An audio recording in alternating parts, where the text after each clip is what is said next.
அனைவருக்கும் கணித வணக்கம். இப்போ பார்க்க போகிறது 8ஆம் வகுப்புக்குரிய கணக்கு ஸ்லாஸில் மாதிரி வினா தொகுப்பு 1. அதில் 29வது கணக்கை பார்க்க போகிறோம். ரோஹன் தனது சேமிப்பு கணக்கில் ரூபாய் 10,000ஐ 5% வட்டி விகிதத்தில் 2 ஆண்டுகளுக்கு தனி வட்டிக்கு முதலீடு செய்கிறார். முதல் வருடம் முடிந்து அது அசலில் இருந்து ரூபாய் 2,000ஐ எடுத்து விடுகிறார் எனில் 2 ஆண்டு முடிவில் அவருக்கு கிடைக்கும் வட்டி தொகை எவ்வளவு அப்படின்னு சொல்லி கொடுத்துருக்காங்க. அவருடைய சேமிப்பு கணக்கு எவ்வளவு? 10,000.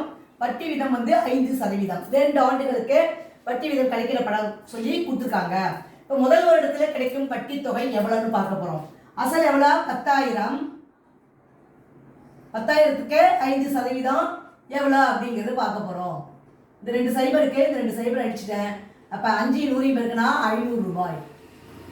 இப்போ முதல் வருடம் 500 ரூபாய் வட்டி கிடைச்சிருக்கு. 2ஆம் வருடத்தில் பார்த்தீங்கன்னா அந்த 10,000த்துல 2,000 எடுத்துடுறாரு. அப்போ 10,000த்துல 2,000 கழிச்சோம்னா 8,000 தான் அசல் இருக்கு.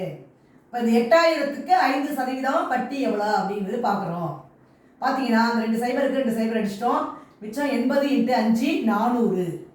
8 5 40, 2 பூஜ்ஜியம் போட்டுக்கிறோம். 8 5 40, இந்த பூஜ்ஜியத்தை சேர்த்துக்கிறேன். அப்போ 400 ரூபாய் வருது.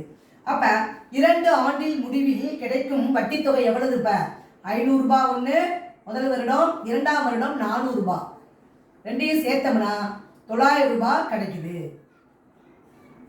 2 ஆண்டு முடிவில் கிடைக்கும் வட்டி தொகை 900 ரூபாய் அப்படிங்கிறது தான் இந்த கணக்குக்குரிய விடையாகும். புரிஞ்சுங்களா?